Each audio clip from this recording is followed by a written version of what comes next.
관자재 세 글자, 세상 사람들은 도대체 얼마나 이해하고 있을까? 승려들이 염송할 때는 관세음보살의 존호로 여긴다. 학자들은 이를 자성관조의 법문으로 본다. 수행자가 깨달음을 얻을 때 내관 자성의 경지로 여긴다. 반야파라밀 다심경에는 관자재 보살이 신체로서 반야바라밀다를 수행할 때에 대해 기록되어 있다. 현장법사가 나란다절에서 교계의론사를 수학하던 당시 스승은 관자재 세 글자를 화해로 삼았고 게알론 스승은 고개를 저으며 탄식했다. 세상 사람들은 모두 이 의의를 잘못 이해하고 있었다. 천년 동안 오해받아온 이 경지는 심지어 삼장법사도 혼란스러워했던 것이다. 증관영간, 봄바람이 따뜻함을 전하고 낙타 방울 소리가 울려 퍼진다. 17년간 마력에 사로잡힌 현장법사는 마침내 마음속의 성지인 난타 사원에 들어섰다. 이 겐지스 평야에 우뚝 솟은 불교 학문의 전당은 아침 햇살에 반짝이는 붉은 벽과 유리 타일로 마치 천년의 지혜 전통을 이야기하는 듯하다.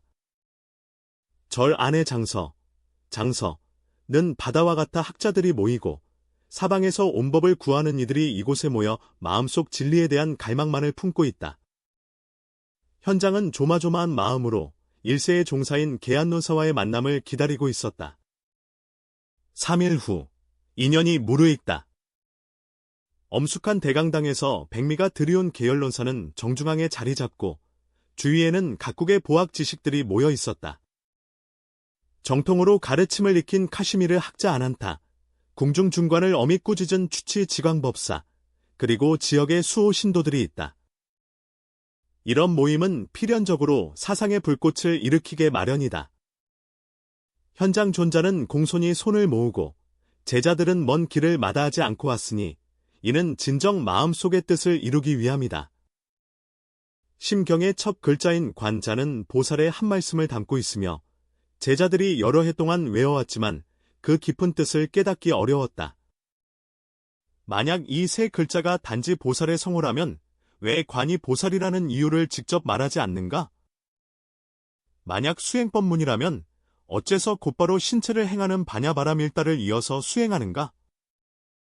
전론사, 가 서문에서 밝힌 심오한 뜻을 보면 이 문제는 마치 돌로 마음을 바른 것과 같아 층층이 연관을 일으킨다. 참석한 학자들은 각자 자신의 이해를 표현했다.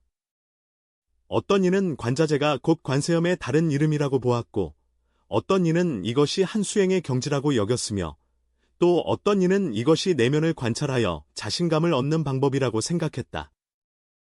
그러나 여러 해석이 모여들었을 때 서로 조화시키기 어려운 모순이 존재함을 발견하게 된다. 계열론사 스님은 조용히 사람들의 토론을 경청하시며 고요한 눈빛은 마치 고대 우물처럼 평온했다. 그가 겨우 입을 열었다. 여러분이 말씀하신 것은 모두 세상에 오래도록 전해져 내려온 견해들입니다. 그러나 진정한 답은 겉으로 보이는 것보다 훨씬 더 깊고 심오하다. 그는 일어나 강당 중앙에 있는 관세음 보살상 앞으로 걸어갔다. 세상 사람들은 이 자비로운 모습을 보고 관자재 보살이 곧 관세음 보살이라고 여겼다. 이러한 이해는 비록 소박하지만 근본적인 오해가 존재한다. 계열론사는 첫 번째 심각한 오해를 지적하였다. 곧 관자재 보살을 단순한 명호로 여기는 것이다.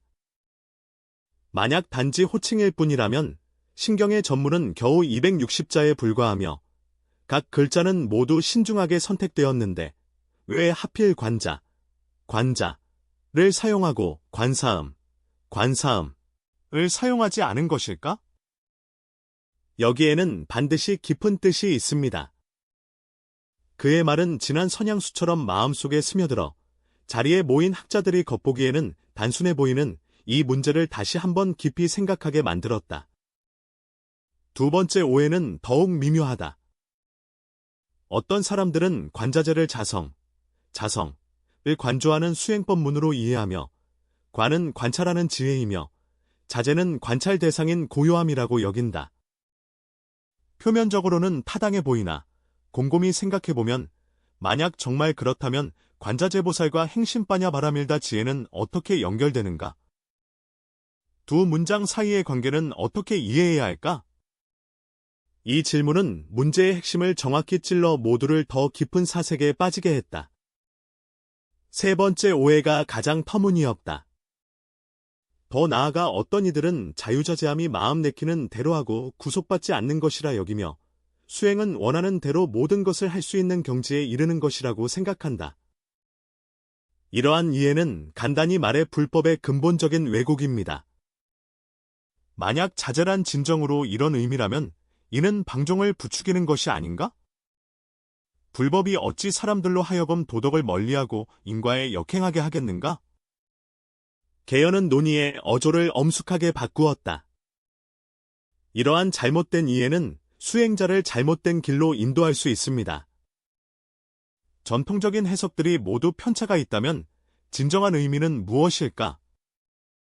계열론사는 2000년의 미스터리를 밝히기 시작했다. 관자재를 진정으로 이해하려면 먼저 반야심경의 전체 구조를 명확히 알아야 한다. 비록 정경은 짧은 몇 문장에 불과하지만 그것은 전체 반야법문의 정수를 담고 있다.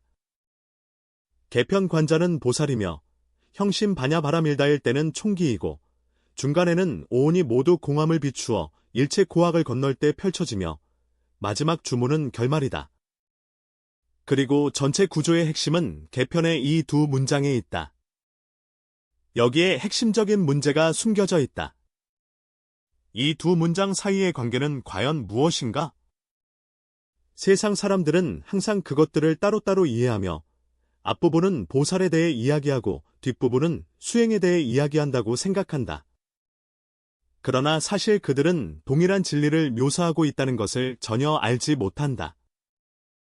계열론사는 일련의 교묘한 문답을 통해 사람들로 하여금 보살이 무엇인지, 즉 깨달은 중생이 무엇인지 생각하게 이끈다. 깨달음이란 무엇인가? 모든 법의 진실한 모습을 명확히 아는 것이다. 행심반야, 행심반야, 와 반야 바라밀다, 반나밀다는 무엇인가? 반야 지혜를 통해 깨달음의 저편에 이르는 과정이다. 이 관점에서 보면 보살의 경지와 신반야를 행하는 목표는 확실히 동일한 경지를 가리킨다. 하지만 이것이 전부 진실은 아니다. 계열론사는 계속해서 깊이 탐구하면서 이 진리를 이해하는 핵심은 십자형 신반야 바라밀다의 가 특정한 시간을 가리키는 것이 아니라 특정한 상태를 가리킨다는 점에 있다. 수행자가 이러한 경지에 도달하면 어떤 일이 일어날까요? 무엇을 보게 될까요? 무엇을 경험하게 될까요? 무엇이 될까요? 답은 관자재보살 이 5글자에 있습니다. 이때 계열론사가 혁신적인 견해를 제시하였다. 관자재보살 중에 보살 2글자는 여기서 특정한 보살을 가리키는 것이 아니라 하나의 경지와 상태를 의미한다. 어떤 경지인가? 어떤 상태인가? 모든 사람들의 마음이 고조되어 다가오는 답변을 기대하고 있었다. 수행자가 신비한 반야 바라밀다를 행할 때 놀라운 진리를 발견하게 되니 관자재란 3글자가 세상 사람 모두가 보살의 성호라고 여기지만 실제로는 큰 오해임을 알게 된다. 이는 모든 부처님과 보살님들의 바른 덕목이자 궁극적인 지혜의 경지이다. 개설론사의 소리는 고요한 강의실에서 큰 당나귀 울음소리처럼 울려 퍼진다. 관자재는 관세음이라는 명호도 아니고 수행의 법문도 아니며 반야가 현전할 때의 진실한 상태이다. 반야지혜가 현전할 때 모든 분별념은 즉시 소멸하며 관찰하는 이 없고 관찰 대상도 없으며 관찰하는 과정도 없고 관찰의 결과도 없다. 관찰은 곧 관찰이 없음이며 관찰이 없음이 곧 관찰이다. 이것이 곧 관자재보살의 첫 번째 의미이다. 이러한 설명은 충격적이면서도 새로운 의문을 불러일으켰다. 무능관의 대상이 없는데 어찌 관이라 일컬을 수 있을까? 계열론사께서 인내심을 가지고 설명하시길 이 관찰은 저 관찰과 다르다. 세간의 관점은 모두 작용하는 자와 대상이 대립하며 모두가 선택하고 분별하는 것이 있다. 반야의 관조는 마치 밝은 거울이 사물을 비추는 것과 같아 사물이 오면 극한에 이르고 사물이 가면 흔적을 남기지 않는다. 거울은 결코 마음을 일으켜 관조하려 하지 않는다. 그러나 모든 경계는 다 거울 속에 비춰지니 이것이 참된 관조이다. 이 비유는 반야관조의 특징을 생생하게 설명하고 있다. 거울이 사물을 비추듯 분별심을 일으키지 않고 집착하는 마음도 일어나지 않으면서 모든 것을 명확하게 드러낸다. 능엄경은 말하길 보는 그 순간에 보는 것은 진정한 보는 것이 아니라고 하였고 내가 자신이 보고 있다는 것을 알 때 그것은 이미 진정한 보기가 아니라고 하였다. 진정한 보는 것은 보는 것이 없는 보며 자연스럽고 저절로 깨어있는 것이다. 계열륜 스님은 창가로 걸어가며 햇빛을 가리키며 말씀하셨다. 여러분, 햇빛을 보세요. 그것은 만물을 비추지만 나는 비추겠다는 마음을 일으키지 않습니다. 만물은 햇빛 아래 드러나지만 햇빛은 취함도 없고 버림도 없다. 이것이 바로 관자재의 관입니다. 이 비유는 추상적인 개념을 구체적이고 감각적으로 만들었으며 사람들은 마치 반야 관조의 진정한 모습을 보는 듯했다. 그렇다면 자유자재함은 무엇을 의미하는가? 게알론사는 계속해서 설명한다. 자유자재 한 자는 어떠한 경계에도 얽매이지 않는다.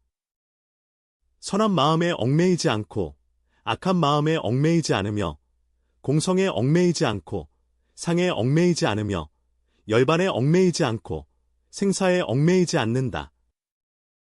허공과 같이 광대무변하며 법계와 같이 원육무해한 이 자유는 마음대로 함부로 하는 방종이 아니라 모든 대립을 초월한 자유다. 어떻게 이런 경지에 이를 수 있을까?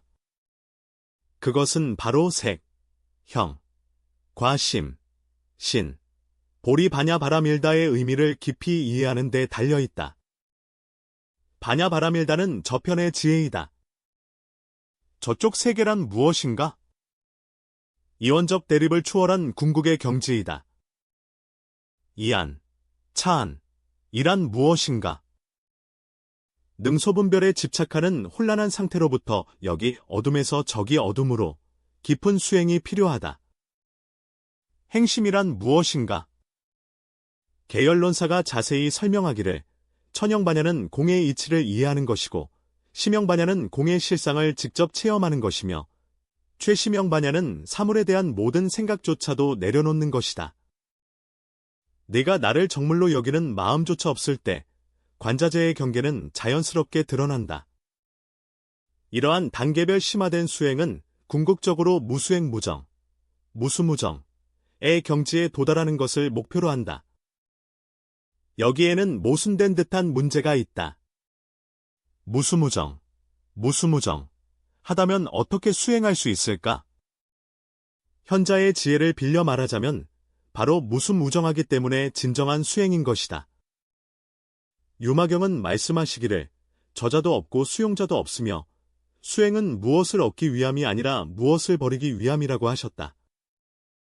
놓을 수 있는 아집을 내려놓고 닦는 법에 대한 집착을 내려놓고 수행 과정에 대한 집착을 내려놓는다. 모든 집착을 내려놓을 때 본래의 깨달음의 성품이 자연스럽게 드러나며 이 깨달음의 성품이 바로 관자재 보살이다. 이것은 놀라운 발견이다. 관자재 보살은 외적인 존재가 아니라 모든 중생이 본래 지니고 있는 불성의 현현이다. 당신이 관자재의 경지에 도달할 때 당신은 바로 관자재 보살이 됩니다. 관은 인이며 경전과 문서는 모두 다른 경계의 현현이다. 보현보살은 모두 다른 경계의 나타남이며 관자재보살은 모든 보살 경계의 총집합이다. 반야심경의 시작은 관자재보살을 말하고 있으나 이는 실제로 우리에게 수행의 궁극적인 목표를 가르치는 것이다. 특정한 보살이 되는 것이 아니라 관자재의 경지에 도달하는 것을 의미한다. 이 경지에서 오온이 모두 공함을 비추어 보고 모든 괴로움과 고난을 건넌다. 오온이 모두 공한 것은 오온이 사라진 것이 아니라 오온의 허망성을 간파한 것이다. 모든 고통과 어려움을 넘는다는 것은 고통과 어려움이 사라진 것이 아니라 더 이상 고통과 어려움에 얽매이지 않는다는 뜻입니다. 여기까지 듣고 어떤 학자는 감탄하며 말했습니다. 이런 경지, 범부가 어떻게 도달할 수 있겠습니까? 계열론사는 자비롭게 대답했습니다. 사실, 누구나 관자재의 경지에 이룰 가능성이 있습니다. 왜냐하면 관자재는 밖에서 얻는 것이 아니라 원래부터 갖추어져 있기 때문입니다. 먹구름이 태양을 가릴 수 없듯이 눈을 가려도 깨달음을 가릴 수 없다. 수행의 과정은 구름을 걷어내고 해를 보는 과정이다. 망념이 소멸되고 분별심이 고요해질 때 관자재의 경계가 자연스럽게 드러난다. 그렇다면 일상생활에서 어떻게 이러한 관자재를 실천할 수 있을까? 계열론사는 구체적인 지침을 주었는데 행주자와 중에 깨어있음, 각착을 유지하고 분별심 없이 보고 분별심 없이 들으며 보고 듣는 것에 집착하지도 않고 배척하지도 않는 것이다. 물속의 달과 같아 볼 수 있으되 잡을 수 없으며 비단 속의 꽃과 같아 드러나나 실체가 없다. 오랜 시간이 지나면서 이러한 무분별한 각처가 자연스러운 상태가 된다. 그때 너는 곧 신의 반야행을 수행하고 있었으며 바람일다를 행하고 있었으며 즉 관자재보살을 관찰하고 있었다. 이 수행 방법은 겉으로 보기에는 단순하지만 실제로는 심오하다. 복잡한 의식도 필요 없고 특별한 환경도 필요 없으며 오직 현재의 차별 없는 마음을 유지하는 것만이 필요하다. 꽃을 보고 꽃의 아름다움이나 추함에 집착하지 않고 비를 들으며 비의 많고 적음에 집착하지 않으며 이를 마주할 때 그 일에 좋고 나쁨에 집착하지 않는다. 이러한 무분별한 각오는 반야관조의 진실한 구현이다. 더 깊은 이해는 관자재보살의 경지는 멀리 있는 미래의 목표가 아니라 바로 지금 체험할 수 있는 현실이라는 것이다. 우리가 분별 집착을 내려놓고 평등한 마음으로 모든 것을 바라볼 때 관자재의 경지가 바로 그 순간에 드러난다. 우리가 외부 환경에 휘둘리지 않고 마음의 평정을 유지할 때 관자재의 지혜가 그 순간 빛난다. 이러한 이해는 전통적인 수행관념을 완전히 뒤엎었다. 수행은 더 이상 외부의 목표를 고통스럽게 추구하는 것이 아니라 내면에 원래부터 있던 깨달음으로 돌아가는 것이다. 깨달음은 더 이상 먼 꿈이 아니라 바로 지금 이 순간의 진실한 현실이다. 관자재보살은 더 이상 고고한 성자가 아니다. 오히려 우리 각자의 내면에 있는 진실한 본 모습입니다. 계열론사의 설법은 감롯으로 법당을 적시는 것 같아 참석한 모든 학자들에게 깊은 깨달음을 주었다. 알고 보니 수천 년 동안 수많은 수행자들을 괴롭혀 온 관자재 세 글자에는 이렇게 깊은 지혜가 담겨 있었다. 이것은 단순히 어휘의 올바른 이해를 넘어서서 수행의 길 전체에 대한 근본적인 원인이기도 합니다. 이 관점에서 반야심경을 다시 바라보면 그 구조가 얼마나 완벽한지 알게 됩니다. 서문에서는 관자재의 경지를 제시하고 중간에서는 이 경지의 특징을 서술하며 오온이 모두 공함을 선언하고 모든 고난과 역경을 벗어나게 하며 마지막에는 진언으로 마무리한다. 전체 경문은 마치 진주가 실에 꿰어진 듯이 조화롭고 완전한 하나를 이룬다. 각 문장은 고립된 것이 아니라 서로 호응하며 함께 동일한 진리를 가리킨다. 더 중요한 것은 이러한 이해가 우리의 수행 실천에 새로운 관점을 제공했다는 점입니다. 우리는 더 이상 무엇인가를 애써 쫓을 필요가 없으며 오히려 무엇인가를 놓는 법을 배워야 한다. 우리는 더 이상 다른 사람이 될 필요가 없으며 진정한 자신을 발견해야 합니다. 우리는 더 이상 먼 곳에서 찾을 필요가 없으며 현재 이 순간에 깨달아야 합니다. 이러한 깨달음은 지식의 축적도, 경지의 등반도 아니며 본래의 모습을 자연스럽게 드러내는 회귀일 뿐이다. 계열론사께서 말씀하신 것처럼 관자재는 모든 중생이 본래 갖고 있는 부처님의 성품이며 다만 이즘이라는 먹구름에 잠시 가려져 있을 뿐이다. 수행의 과정은 구름을 걷어내어 태양을 보는 과정이며 가림막을 제거하는 과정이고 진실을 되찾는 과정이다. 관자재보살의 의미를 진정으로 이해하게 되면 수행이 쉽고 자연스러워진다. 억지로 무엇을 하려고 하지 말고 다만 차별심을 내려놓으면 된다. 무엇을 추구할 필요 없이 현재에 머무르기만 하면 된다. 보살이 될 필요 없이 본래의 자신을 인식하기만 하면 된다. 이것이 바로 반야의 지혜이며 이것이 관자재의 경지입니다. 계열론사의 마지막 정리는 관자재는 모든 중생이 본래 갖고 있는 불성으로서 반야 지혜가 현현할 때의 자연스러운 상태임을 말한다.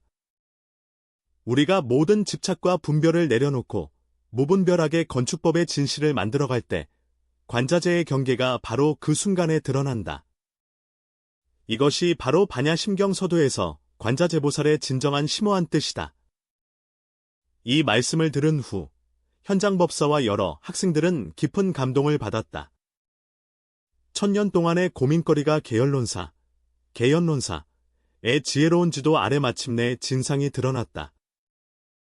더욱 중요한 것은 이 진리는 그들의 의문을 해소했을 뿐만 아니라 그들의 수행의 방향을 제시했다는 점이다. 남만타사에서 돌아온 후 현장 법사는 이 소중한 지혜를 가지고 대당으로 돌아와 반야심경을 번역하여 전파하였다. 그러나 그는 단순히 문자를 전파하는 것만으로는 부족하다는 것을 깊이 깨달았으며 더욱 중요한 것은 문자 뒤에 숨겨진 참된 의미를 전파하는 것임을 알았다. 관자재보살의 비밀은 세대를 이어가는 수행자들이 체험하고 증명하며 전승해야 한다. 오늘날까지 우리가 다시 관자재보살의 이 구절을 마주할 때 그 깊은 뜻을 깨달을 수 있을까? 일상생활 속에서 이러한 무별의 각오를 실현할 수 있는가? 자기 내면의 관자재불성을 인식할 수 있는가? 이것은 단순한 학문적 연구의 문제가 아니라 우리 각자의 생명각성의 근본적인 문제이다. 어쩌면 참된 수행은 이 이해에서부터 시작되어 관자재 보살을 더 이상 멀리 있는 숭배 대상으로 보지 않는 데에서 출발할 것이다. 오히려 그것이 바로 우리 각자의 본래 얼굴임을 깨닫는 것이다. 반야 지혜를 더 이상 심오한 이론으로 여기지 않고 매 순간의 절묘한 순간에서 체험하며 해탈을 미래의 목표로 두지 않고 모든 번뇌와 집착을 내려놓는 매 순간에 실현하는 것이다. 이것이 관자재의 진상이며 이것이 반야심경의 참뜻이며 이것이 불법의 진리이다. 천년의 오해가 거치면 진리의 빛이 우리의 앞길을 밝혀주어 내면의 고향으로 돌아가 생명의 본질을 깨닫도록 인도합니다.